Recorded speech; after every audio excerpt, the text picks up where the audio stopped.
Kicking off at number 5, The Labyrinth. Because when we're talking about hell and the underworld, Clive Barker's interpretation of demons to some, angels to others is a completely different kettle of fish, where all manners of body horrors and dimensional demonic entities find themselves an equally terrifying house and home, which is aptly named Hell, or the more structurally appropriate, The Labyrinth. First penned in Barker's 1986 novella The Hellbound Heart, and later expanded upon in the Scarlet Gospels, as well as the film and graphic novel series that followed, in Barker's world, his demonic Cenobites reside eternally in an unholy and evil realm of limitless pain or pleasure, if you're into that kind of thing. In its natural state, hell takes on the form of the dark, winding labyrinth most commonly visualized in the graphic series, but it also has the power to take on any shape or state depending on the amassed pleasures or pains of the souls that are contained within it. Now, because of that, it has widely been speculated and somewhat confirmed by Barker that this is definitely not the Abrahamic version of hell, but instead an extra dimension. In essence, the labyrinth is some form of permeable realm that can be perceived as heaven or hell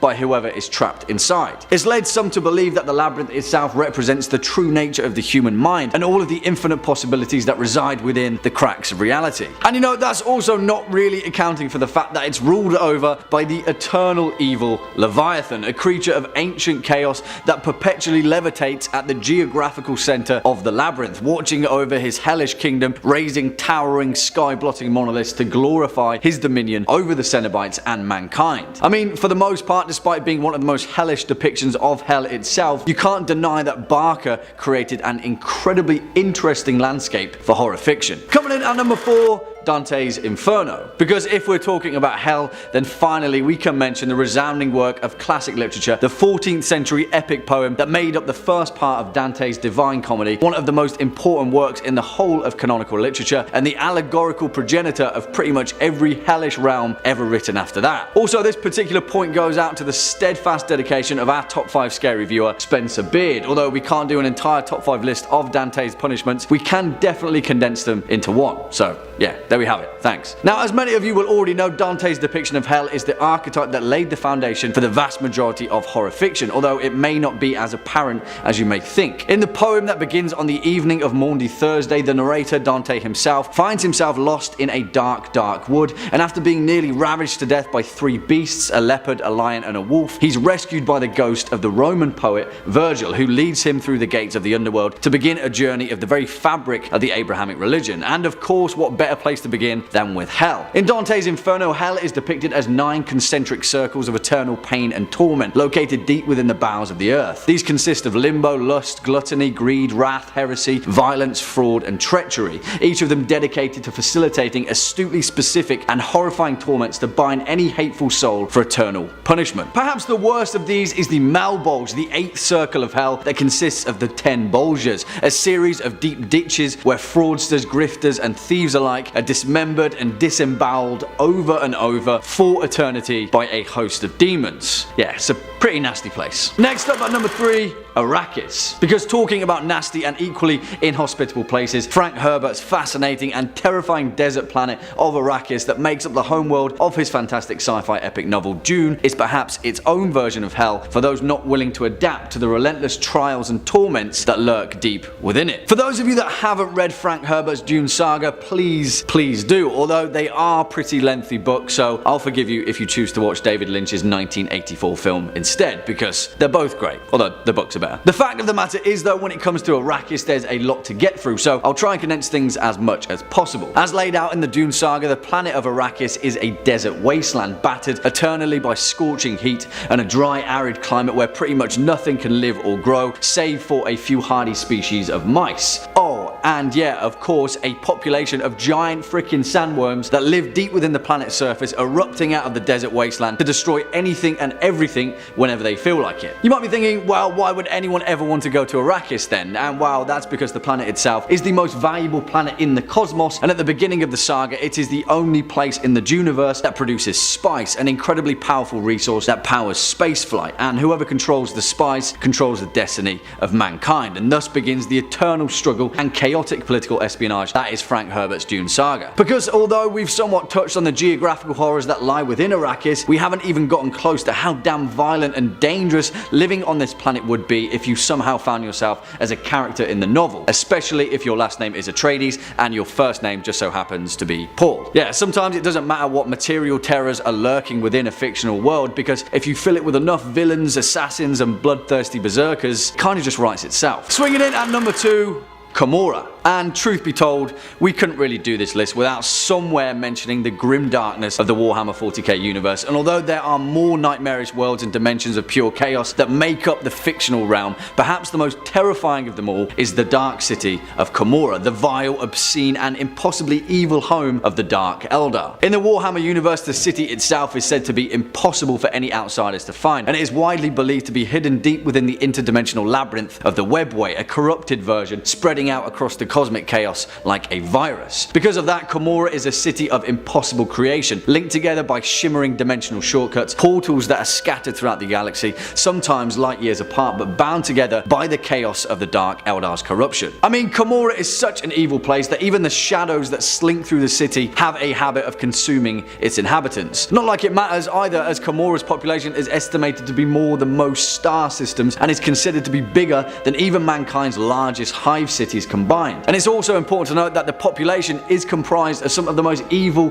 treacherous and violent individuals in the entire Warhammer universe. Trillions of them, all condensed into one sprawling viral city, and truth be told, Gamorra puts to shame pretty much every other den of evil in fiction. Mordor can move over, forget about Azkaban or any of its ilk. In fact, when Ben Kenobi told Luke Skywalker that he couldn't find a more wretched hive of scum and villainy than Mos Eisley, he obviously had never visited Gamorra. And finally, coming in at our number 1 spot, the Dreamlands. Because, of course, we cannot talk of terrifying places in literature without paying homage to Lovecraft's most complete and horrifying dimensions, the Dreamlands. The fact of the matter is, we could probably make an entire list out of Lovecraft's bizarre and terror-inducing alien planets, but it's in the extra-dimensional impossibility of the landscape that he described in his dream cycle where the horror that we all share lies. Because what could be more terrifying than a realm that we could all potentially access, in theory anyway? First noted in his 1918 short story Polaris, and as described in perhaps his most complete novella, The Dream Quest of Unknown Kadath, Lovecraft went on to fully flesh out the Dreamlands in a series of short stories written between 1918 and 1932, portraying entire cities of moon beasts, man-eating spiders, vast plateaus of satyr men that worship toad priests, and castles of ancient design perched upon mountains of black rock. The thing is, like with many of Lovecraft's cosmic horror, it comes with the magnitude of not knowing where this land begins and where it ends. The Dreamlands could be infinite, and as Randolph Carter discovered in The Dream Quest of Unknown Kadath, the terrifying extent to this place is limited only by the human imagination. Oh, and also not only that, but of course, nowhere is safe from the outer gods, not even human consciousness, because the crawling chaos himself, Nyarlathotep, holds dominion over the Dreamlands, slowly pulling the strings and puppeteering his way across the realm, corrupting dreamers and lost souls alike, as well as the unfortunate races that populate its bizarre and impossible landscape. Essentially, the Dreamlands is Lewis Carroll's Wonderland, except instead of slipping through a looking glass or falling down a rabbit's warren, you could accidentally find yourself in this place during a bad dream, and then become addicted to the mysteries and infinite curiosity of its design, and before you know it, you're a dream junkie searching for Kadath like Randolph Carter. Yeah, if you couldn't tell, this place is messed up. Kicking off at number 5, Castle Gormenghast, the Gormenghast series. Alright guys, I'm probably telling a little bit of a white lie with this one, but stick with me because I'm fairly certain for those that are unaware of this gem of a series, it's well worth it. The Gormenghast series, written by Mervyn Peake, is one of the most fantastic works of gothic fantasy horror ever written, and it's still strange to see it as such an enigma in the works of literature. Honestly, Gormenghast is so underrated that it borders on criminal, but still, it has its place where it counts, and beyond the realms of contemporary fiction, is considered one of the finest fantasy series ever written. That's because it is. And now, if I'm being completely honest, it's not that scary unless you find yourself in the way of the Machiavellian mind of Steerpike, but for the fact of us detailing one of the most mysterious and looming structures in the whole of Gothic literature, it's definitely worth it. And as far as ancient, impossibly large castles go, Castle Gormenghast is the blueprint for all of them. In Mervyn Peake's first novel, Titus Groan, written way back when in 1946, it detailed the ancient family of Groan, headed by Lord Sir Palsgrave, the 76th Earl of Groan, and his wife Countess Gertrude. The couple give birth to the family's heir, Titus, but the novel itself isn't focused on the newborn just yet. Instead, it details the rise of Steerpike, one of the most fascinating anti-heroes ever written, who starts life as a kitchen boy in the castle's bowels, and slowly he makes his way upward, both physically and hierarchically. I mean, whether you want to carry this series on is another question, but Titus Groan on its own paints such a vivid picture of an impossibly large and imposing structure that it's so easy to get lost in the labyrinthian description. Honestly, I know it might not sound it, but reading Titus Groan is an experience. Mervyn's prose winds like echoed footsteps in a stone corridor, and before you know it, you're there in a maze of murder and intrigue, an ancient ritual. Yeah, I'm cheating a little bit with this one because, to be honest, I just wanted to talk to you guys about GORMENGHAST, so there we have it, on with the show. Swinging in at number 4, CARCOSA, an inhabitant of CARCOSA. Okay, let's get into the meat and bones of this whole list with a little bit of everyone's favourite medicine, cosmic horror. The fact of the matter remains that although this specific place was only first ever alluded to in a short story with the mere passing of a reference, it has gone on to spawn one of the most mysterious and intriguing locations in the whole of literature without ever once being described. And so because of that, we're best served by delving into all of them. For fans of the works of H.P. Lovecraft, which, let's face it, is the vast majority of you, you'll know that the resounding writer of cosmic horror owed several of his literary titles to one of his predecessors, Ambrose Bierce, who in 1886 first penned the name of the ancient and mysterious city of CARCOSA in his short story, An Inhabitant of CARCOSA. It details a man wandering alone through a bleak and bizarre wilderness who eventually realizes that he is dead and stumbles through the ruins of the ancient and famous city of CARCOSA. And the rest, as they say, is history, because it wasn't until 1895 that the fantastic author Robert W. Chambers then borrowed the name for his own horror series, The King in Yellow, again laying the foundation for the majority of Lovecraftian fiction, where he outlined the possible location of CARCOSA on the distant shores of Lake Harley in the star cluster Hyades.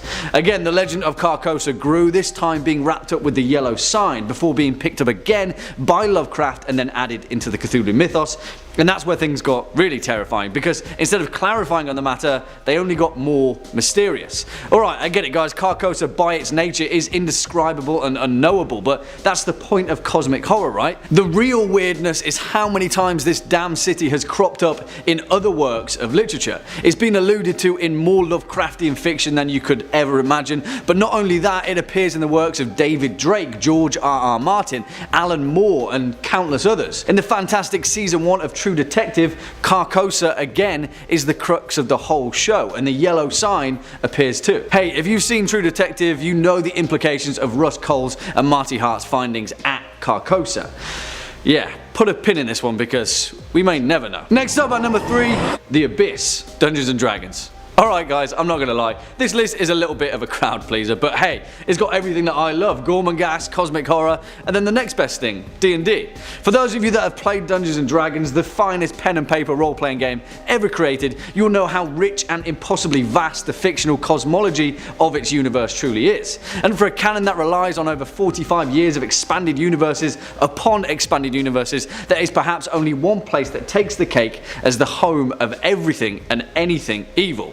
Well, chaotic evil, to be specific. The Abyss, otherwise known as the Infinite Layers of the Abyss, or the aforementioned 666 Layers of the Abyss, a place of such overwhelming evil that even warlocks fear to tread. Or rogue warlock hybrids. The fact that the Abyss has seen so many incarnations of what it is and what it could be has given rise to a whole topographical list of terrifying terrains. A place of existence that hosts a myriad of death and misery, fierce desert sandstorms, explosive volcanic activity, boiling lava and molten rock. Whilst at the same time, as you slip through its many layers, it's then a wasteland of blinding sub-zero glaciers, bottomless oceans filled with terrifying leviathans, putrid hellscapes of death, disease and all manners of fungal infection, and of course the blank, infinite void of space. It's safe to say that if your party ever ends up in the abyss for whatever reason, you're pretty much good and dead, even if your alignment is chaotic evil, and even if you think you're the most evil demon in the valley. Not only that though, the abyss thrives on its demonic denizens, the Tanari, the ancient Obyriths, the Lumaris, and an unimaginable number of unknown and unexplored demonic life forms. And if that's not enough, the true terror of the abyss is that you'll never ever really know where you are, given the fact that its infinite layers and planes of torment twist and turn eternally. The layers of the abyss are often described as a deck of playing cards, shuffled and then tossed away, piled together haphazardly or sometimes not at all. Chaotic evil shuffles the deck, and before you figure out where you may be, it's already too late. The abyss, sinkholes, demon lords. Yeah, it's a bit of a headache to say the least. It's a good job I play a bard so I can just dimension door out of there. Safety first, guys. Coming in at number 2, Todash Darkness, the Stephen King macroverse. This one has been a long time coming, but I for one am glad that we finally made it here. Also, I'll try and keep spoilers for this entry to a minimum, but please note we'll be talking a lot about the Dark Tower series and pretty much the outcome of some of the most important works ever written by Stephen King, so yeah. I guess you've been warned. Now, where do we even start with Todash Darkness, or well, Todash Space maybe, or the Macroverse? No one's entirely sure what it's called or what it even is. In fact, whilst its very nature is to be mysterious and elusive, it's no great secret that the works of Stephen King are in fact connected. All of them, pretty much, from The Stand to Salem's Lot to The Mist, the Tommyknockers, It. All of the works of Stephen King are interconnected in a mind-bending multiverse or macroverse, and it all converges in his resounding series, The Dark Tower. Okay, we'll stop there because spoilers are abound, but the point is, this macroverse, so to speak, in the strange edges and dark corners of it, is populated by Todash Darkness, the home of unknowable and unimaginable evil. It is said that It, more commonly known as Pennywise the Clown, was a creature that existed in the void between the macroverse before he ran into the Losers Club, but that's another story for a different time, because it is thought that Todash Darkness isn't just populated by It or the Deadlights, the evil, all-consuming eldritch energy that It actually is,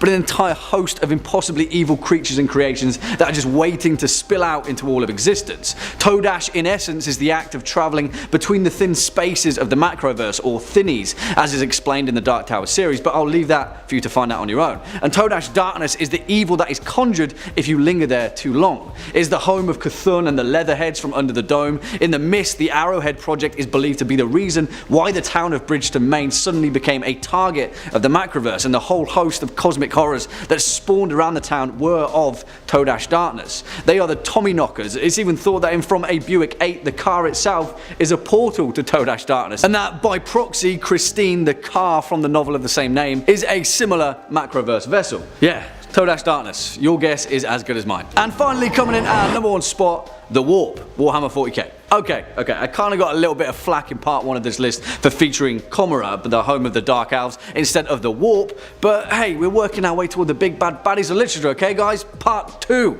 We're planning for the future. And if you think the concept of Todash Darkness is terrifying, move over, because it merely pales in comparison to the myriad of chaos and horrors that call the Warp their home. This absolute box of cosmic horrors, also known as the Immaterium, the Empyrean, the Ether, the Sea of Souls, the Realm of Chaos, Warp Space, or in more succinct terms, the Warp. It has many names for the many sentient species that try and bend it to their will, but of course, such is a sentient civilization's folly. It can't happen. This place is evil incarnate. It is the bizarre, anomalous dimension composed entirely of pure, psychic energy that ties together the already terrifying grim darkness of the Warhammer 40k multiverse, and that's saying something. Now, whilst technically Comora is a location somewhere in the Warp, the Immaterium is a much bigger beast, and there's a lot to chew through. The Warp is the sole source of all psychic power and energy that make up the grim dark magic of Warhammer 40k, and because of that, it is also the home dimension of the Chaos Gods and their impossibly vast legions of demons in their realm of chaos. Khorne, the Lord of Battle, Tzeentch, the Architect of Fate, Nurgle, the Lord of Decay, and Slanesh, the Dark Prince of Chaos. Yeah, if they're not already terrifying enough in their own right, this place is their stomping ground. It's their backyard that you just took a wrong turn into. It is thought by many that the psychic energy that makes up the Immaterium is believed to be the direct result of the existence of all sentient life in the universe, in particular the many intelligent species that make up the Milky Way galaxy. It is considered to be a dark reflection of that material universe, and the warp is the ocean that relies on the chaotic psychic energy, all raw emotions comprised of the physical form constantly swimming through the life force. It is also thought by many races that the Immaterium is the final resting place of the spirits of the dead, and for all intents and purposes it is the literal hell of Warhammer 40k. If you know anything about Warhammer, even the most joyful of places is already hell, so yeah, this is like the bottom of all hell. It doesn't get much worse. Kicking off at number 5, Asshai, A Song of Ice and Fire. And you may have noticed that even over 3 parts of this list series, this is our first stop into the world of Planetos and George R.R. Martin's phenomenal piece of fantasy literature, A Song of Ice and Fire. Hey, listen, stop hating, guys. I've been waiting for this series to be completed since the late 90s. We can wait a little bit longer. Give the guy a break, alright? These things take time, but that's by the by, because whilst we're waiting for the winds of winter, we can pass beneath the shadow and cast our gaze to the east, to the Shadowlands, and its most mysterious and notorious of cities, Asshai, or Asshai by the Shadow if you're being particularly ominous. You see, the thing is though, the reason this entry takes number 5 in our list is because it's merely a matter of perspective when it comes to describing the fear behind Asshai. You see, George Martin is a stickler for history, and his allegorical appreciation of our own human history is exactly what makes his work so applicable here. From a Westerosi perspective, the land of Asshai, a mysterious port city in the far southeast of Essos, where the Ash River meets the Jade Sea, cascading down toward the Saffron Straits, and then beyond that, a mountainous peninsula, the Shadowlands. That landscape, told by sailors and pirates in port cities, then becomes the most foreign and remote places imaginable to a small boy from Flea Bottom. And with that lack of knowledge comes fear. There's a lesson there. Yes, Asshai is a city made of black stone that drinks light. It is dark and gloomy. Its inhabitants are masters of ancient and arcane knowledge who worship the black goat, and where anything goes as far as magic is concerned. But you see, all of these are whispers. We've never seen Asshai, and we may never will. But the mystery is what keeps us curious. It could be the most terrifying hive of dark magic in the known world, or it could be that words are wind. And therein lies the point. Swinging in at number 4, the Never Never, the Dresden Files. Contrary to that though, talking about places that certainly are incredibly well described landscapes of arcane and supernatural horror, we have to talk about Jim Butcher's The Never Never, the literal afterlife in his fantastic Dresden Files series. Now, if you know anything about Butcher's work, you'll know that he has a particular knack at reinventing prominent horror tropes. In his world, vampires, werewolves and warlocks alike are fully fleshed out as intricate and individualistic entities. Not any two of them are alike, and in many ways similar to Martin's work, only grey areas exist when it comes to the inner workings of the denizens of magic. And talking about reinvention, or I suppose homogeneity is a better term in this case, who better to take every afterlife in myth and legend and collide them all into one? The Never Never, the spirit world that exists alongside the mortal plane as a sort of alternate dimension, but is certainly not a mirror image. The Never Never is a vast and winding entity. It is far, far larger than the mortal world, perhaps even infinite, and despite the vast knowledge of Harry Dresden and many other characters in the series, little is known about its inner working. You see, although I said it's not exactly a mirror image, it also kind of is, and wherever the Never Never touches the mortal plane, those two places will have a resonance of energies. If a portion of the Never Never is a mass of misery and evil, it will touch a place of the same energy in the mortal world, an abandoned prison perhaps, or the scene of a brutal massacre. In Butcher's series, the Never Never is heaven, hell, Olympus, Elysium, Tartarus, Gehenna. It is both the summer and winter courts of the Sidhe. The true mystical terror behind this mysterious webway is again how little is known about the place. So far, if it involves the Never Never, Harry Dresden's response is to just leave town. It's probably for the best. Next up at number 3, the Hotel Dolphin, 1408.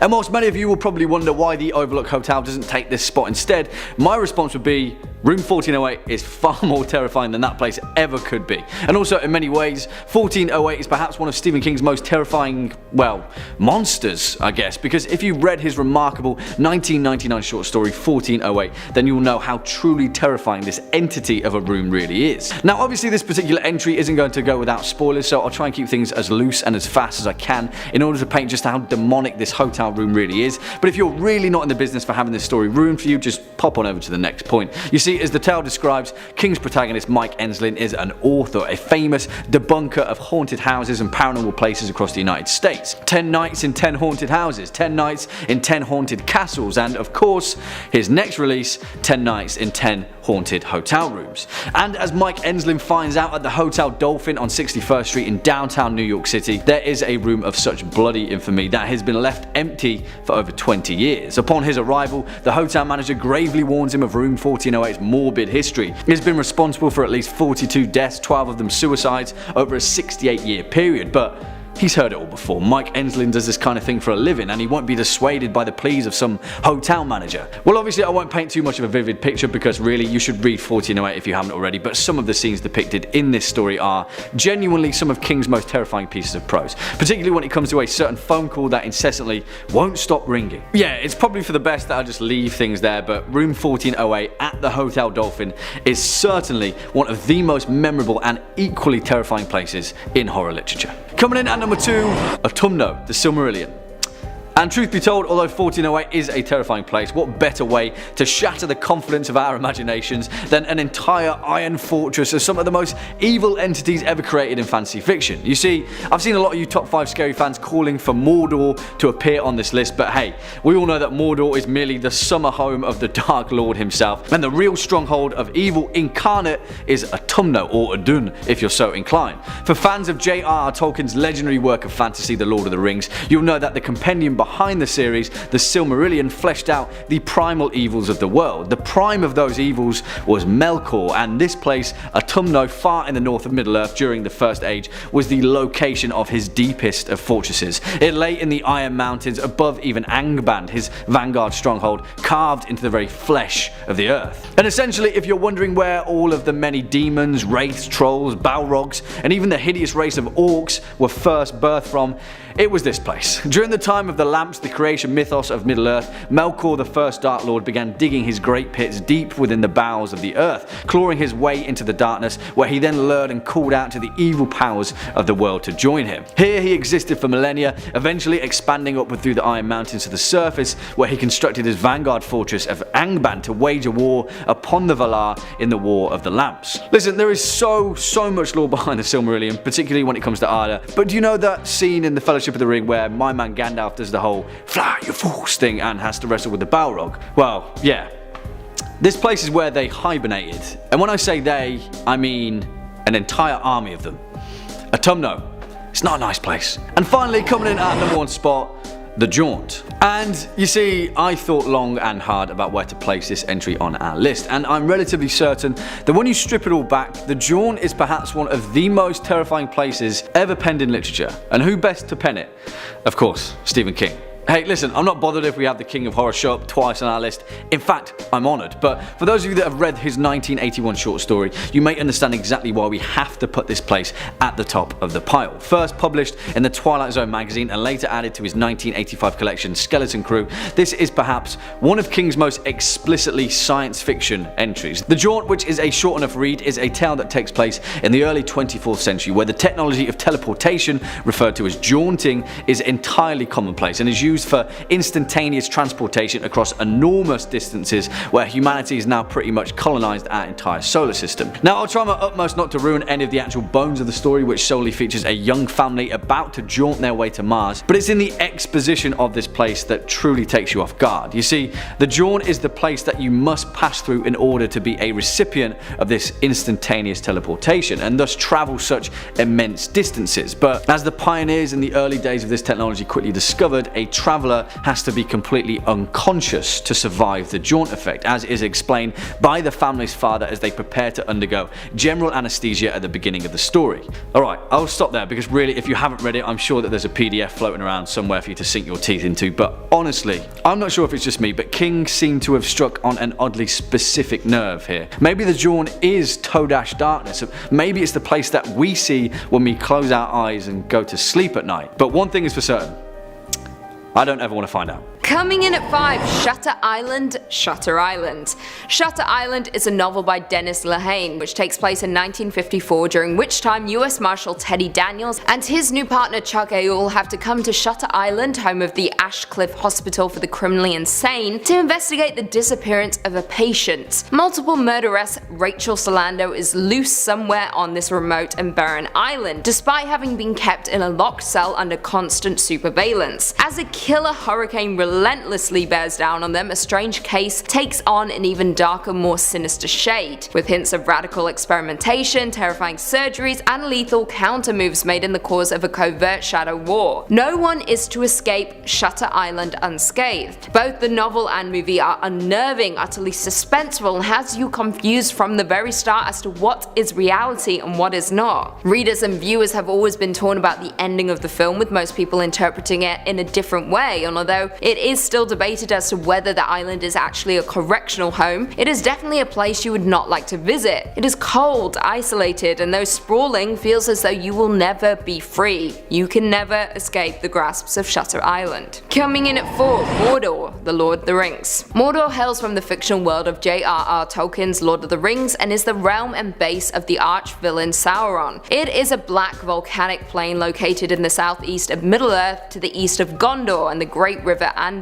Mordor was chosen by Sauron to be his realm because of the mountain ranges surrounding it on 3 sides, creating a natural fortress against his enemies. Sauron settled in Mordor 1,000 years after the end of the First Age, and it remained the pivot of his evil contemplations for the entirety of the Second and Third Age of Middle-earth. During the War of the Ring, Sauron gathered his forces to Mordor and sent his army to destroy the men of Gondor and Rohan, but then Frodo Baggins came along and destroyed the One Ring, and Mordor fell. The Eye of Sauron was destroyed, sending shockwaves around Middle-earth. Now, quite honestly, there is nothing about Mordor that would seem friendly, unless of course you were an orc and give zero about anything, which respects. I'd love to be an orc. It is, at the end of the day, a black volcanic ash plain located at a place which is almost entirely inaccessible. Not to mention, it is said that the very air you breathe in Mordor is a poisonous fume. However, as I said previously, Frodo Baggins saved us all by destroying the One Ring and in turn destroying Mordor. However, if that weren't to have happened, all hell would have broken loose. Coming in at 3, Twin Peaks. From Twin Peaks. Twin Peaks is a television series created by Mark Frost and David Lynch, first airing back in 1990. The series initially follows FBI Special Agent Dale Cooper, who was heading the investigations of the murder of a popular teenager and homecoming queen Laura Palmer. To quote Sheriff Harry S. Truman, Twin Peaks is different, a long way from the world. You've noticed that. That's exactly the way we like it. But there's a back end to that that's kind of different too. Maybe that's the price we pay for all the good things. There's a sort of evil out there, something very, very strange in these old woods. Call it what you want, a darkness, a presence. It takes many forms, but it's been out there for as long as anyone can remember. Now, the fictional town of Twin Peaks is a small logging town in northeastern Washington state, 5 miles south of the Canadian border. On February 24th, 1989, the town was shaken by the murder of its homecoming queen, Laura Palmer. During the investigation, it was found that Laura's father, Leland, was responsible for the death, although he was possessed by the entity of Bob. The town of Twin Peaks just has a sense of uneasiness to it, almost as though danger is constantly around the corner. But not human danger, no, something else, something unexplainable.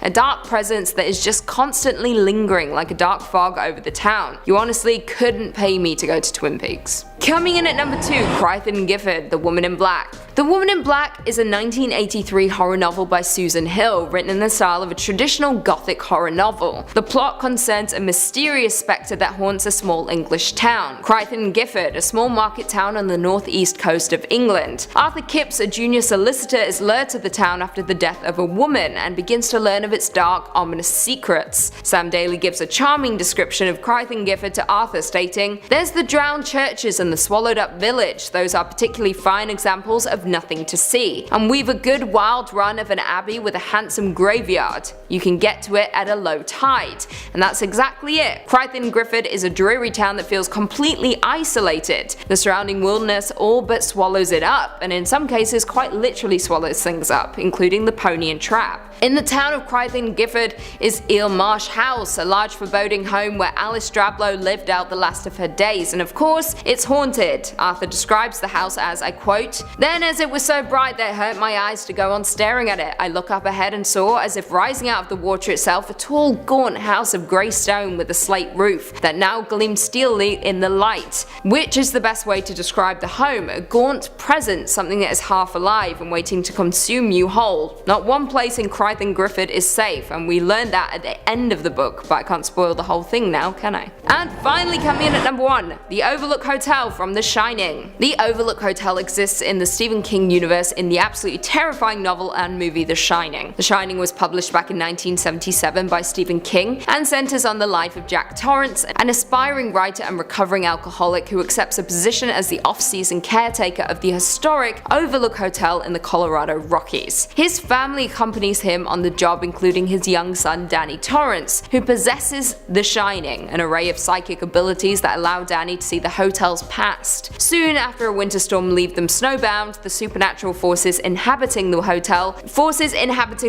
influence Jack's sanity, leaving his wife and son in incredible danger. Now, a brief history of the hotel. In the fictional universe, it was the site of many unsavory activities, including suicides, gangland hits, and many suspicious changes of ownership. Yet the hotel remained a luxurious destination for its sumptuous grounds and a beautiful mountain view. Now, at first, the hotel seems to be a blessing to Wendy and Jack, with Wendy claiming that this is the happiest she has ever been. Just you wait, Wendy. But Danny is hiding his own dark secrets, with the young boy seeing visions of the dead. At one point in the novel and film, Danny enters room 217 and finds a dead corpse in the bath, which smiles at him before capturing him and attempting to strangle him. The hotel is a place of corruption. It tricks you into believing you're safe until you're comfortable, and then it plagues you with weird visions, with it slowly deteriorating the mind and driving the occupants insane. Now, in the novel, the Overlook is destroyed when Jack allows the outmoded boiler to go unattended until it explodes, burning the Overlook to the ground. He does this during a moment of clarity when he realizes what awful things he's been doing and decides that the best way to handle the situation is to destroy the vessel itself,